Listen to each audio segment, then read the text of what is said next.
¿Qué tal, queridos profesores, alumnos? Estuve tomándome un tiempo para poder hacerles una devolución que tuviera en consideración los aportes que ustedes realizaron en estos últimos trabajos, en estas últimas intervenciones. Veo con agrado que se fue incorporando parte del material de la lectura o de otras lecturas, y eso me parece que también ha permitido enriquecer y generar algunas modificaciones en relación a cómo miramos el hecho educativo. En relación a los autorreferenciales, que es la participación en el foro número 3, la mayoría de ustedes plantean haber transitado una formación marcada por métodos tradicionales, métodos, algunos hablan de cuestiones conductistas, donde la memoria plantea ser como un recurso y un fin en sí mismo. Algunos plantean que este no fue un aprendizaje significativo.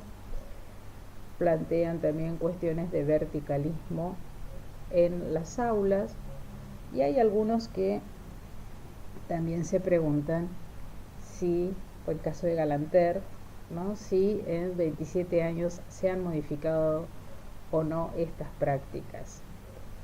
No obstante, por supuesto, las diferencias de edades nos juegan diferentes, ¿no? O sea, quienes estaban preocupados por los contenidos, el caso justamente de Galanter y Beglia, que hacen referencia a la formación en los años 80, las modificaciones que se producen a partir de el retorno a la democracia en nuestro país, y algunas cuestiones que son absolutamente ligadas a los fines educativos, hacen que uno tenga que redefinir entonces qué se entiende o cuál es la tarea de la escuela en esa dimensión sociohistórica.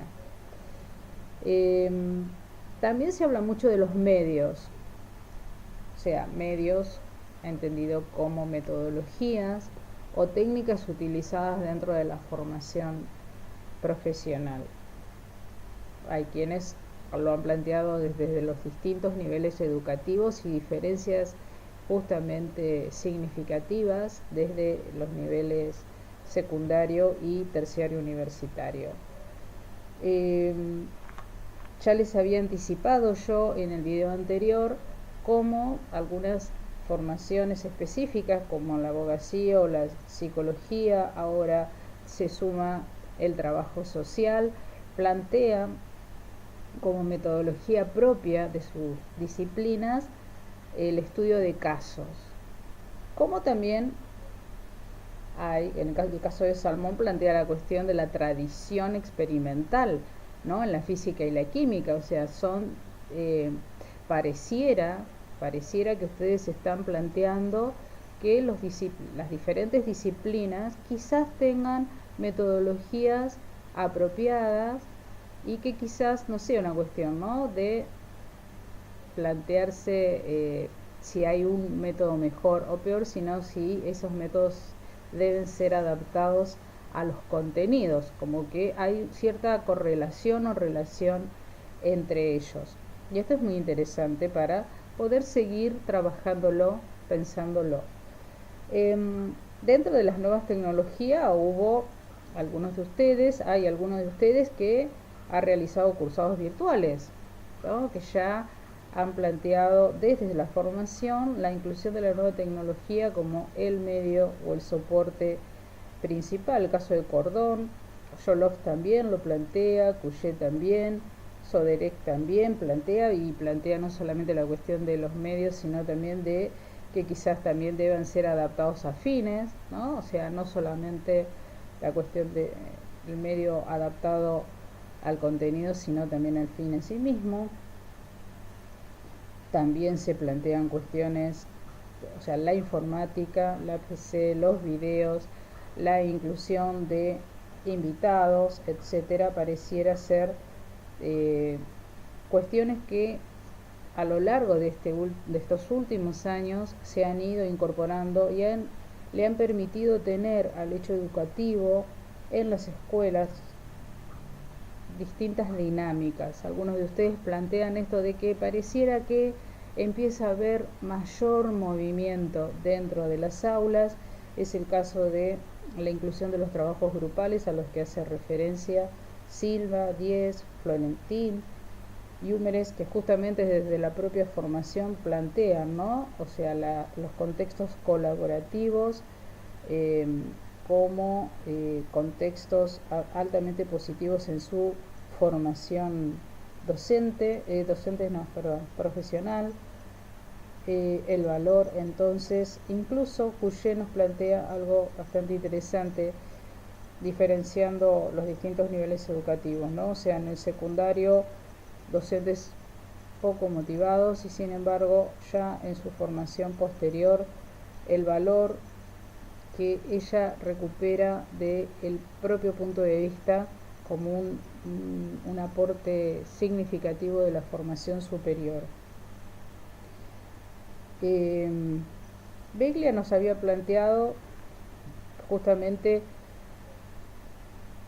que algunos contenidos a lo largo de la formación profesional, desde su propia formación profesional a la actual, caen y son obsoletos, parecieran que no sirven más. Sin embargo, también nos plantea que los fines son diferentes y que quizás esos contenidos que parecen obsoletos uno debiera resignificarlos en función de el para qué.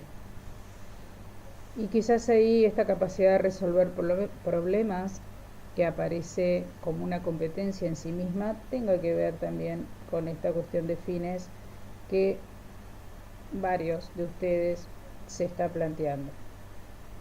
Es interesante ver cómo la figura del docente comienza, o del docente, del maestro, del profesor, como un integrante activo, pero con un componente altamente subjetivo, donde las cuestiones del cariño de los alumnos, las cuestiones de los vínculos empáticos son tenidos en cuenta.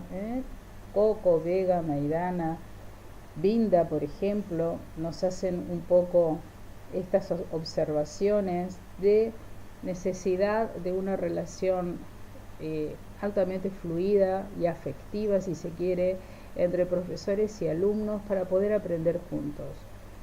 O sea, la situación de enseñanza-aprendizaje no es unidireccional. Ustedes ya lo habían planteado desde la dinámica y desde la posibilidad del aprendizaje entre pares, pero también el docente va a generar un propio conocimiento sobre este proceso, y justamente creo que en estas intervenciones eso se ha manifestado. Justamente en relación a la disociación entre la teoría y la práctica, que es uno de los temas centrales de nuestro próximo eje, se han referido algunos de ustedes.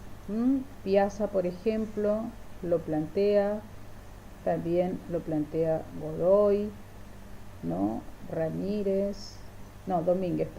Domínguez nos hace un planteo interesante porque ya está referido específicamente al nivel universitario.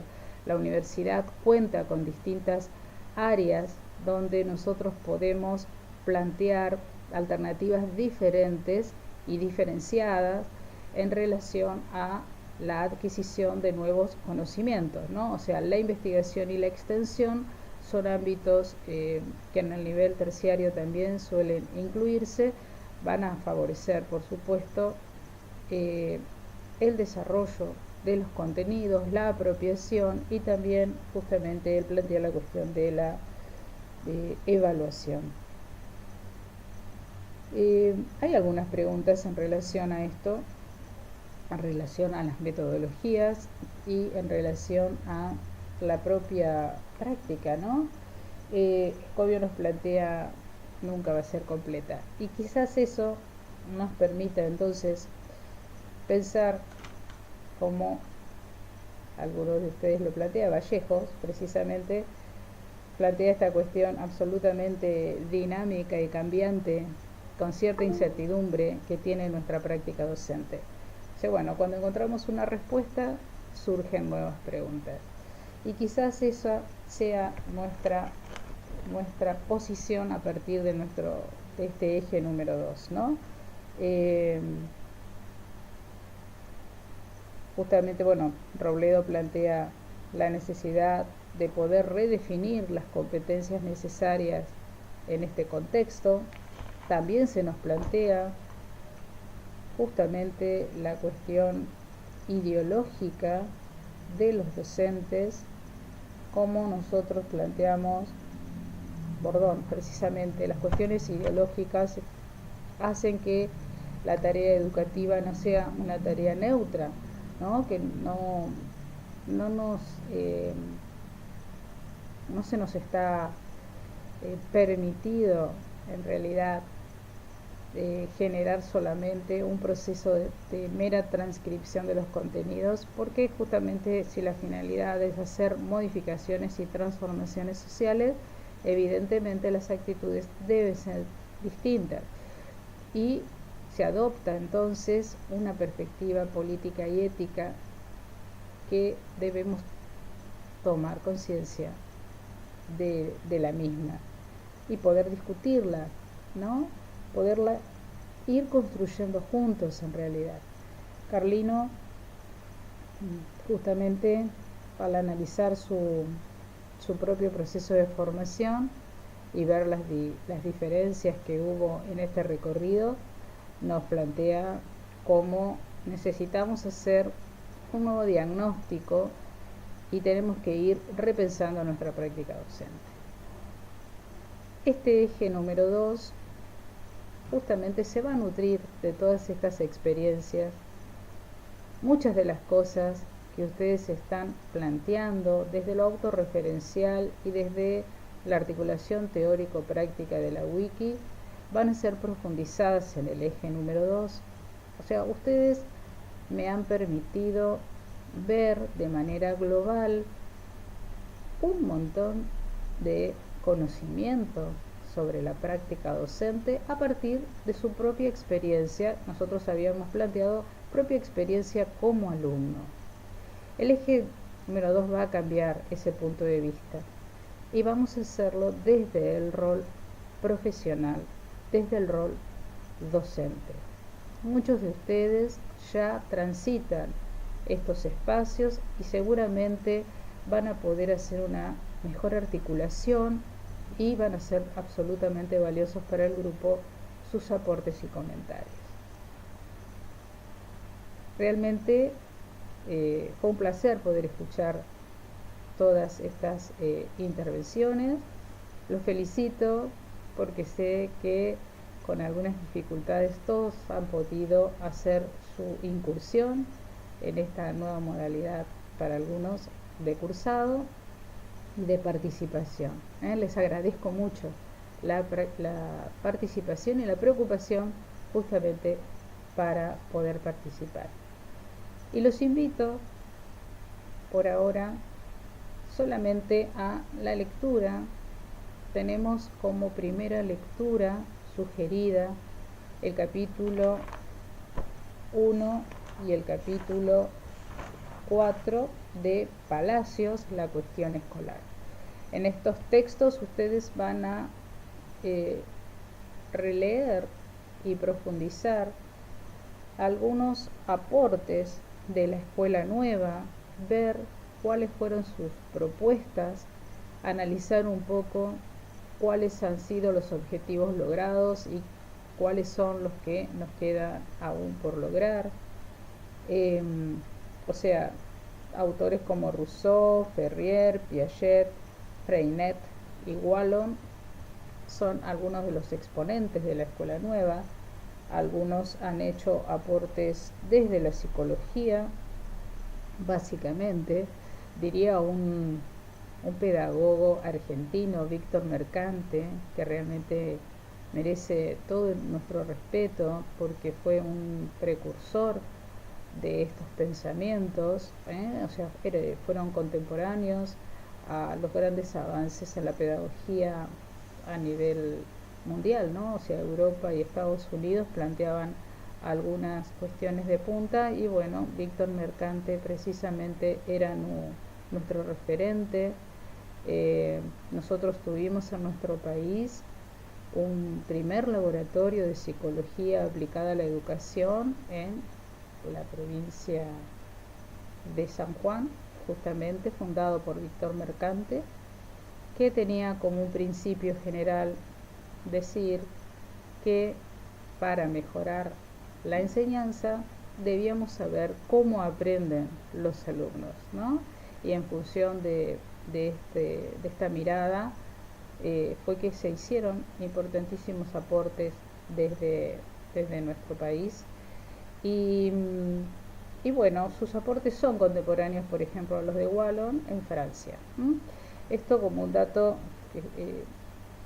quizás anecdótico, pero también un poco de reflexión en función a que, bueno, quizás nosotros nos debiéramos ese espacio también, ¿no? O sea, un espacio de reflexión sobre los aportes locales. ¿Por qué digo esto? Porque en el capítulo 4 nosotros vamos a ver, los aportes de Freire y Illich en América Latina,